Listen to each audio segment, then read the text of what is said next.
creates kind of a flurry. I won't go on to the end because I think that's going to give you enough to work on. More than copying my licks, I think what's important is developing a sense for what you want to say in your solos. I like solos to just glide all over each other. And I like the fast licks to come out of nowhere and just kind of hit you on the head and then take you back into something that's very melodic. Depending on whatever you do, I think the most important word is attitude. You got to go for it. When you're playing solos, you can't play it safe. Even when you're playing something that's very like conservative. Let's say you want to play it.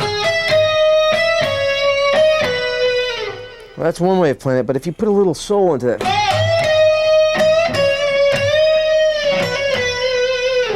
See the difference? It's attitude. It's 100% attitude. Making mistakes is not going to get you fired off a gig. In the studio, very easy. You just push a button, you can replace a note. But the attitude is the one thing that most people don't get in the studio because they become frightened by all the knobs, all the, you know, it's kind of sterile in a studio.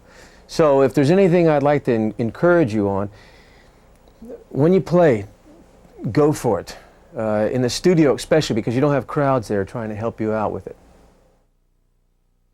They asked me to say a couple of words about what I thought about Dan Huff, and since this is his video, I don't guess I can say what I really think about him. Just kidding, Dan. You'll never see this anyway, I'm sure. No, but he's probably the most talented musician I've ever worked with. He does it all. He plays guitar, which everybody knows, but he's also a great singer. He's a great songwriter. And more importantly to me, he's one of my best friends.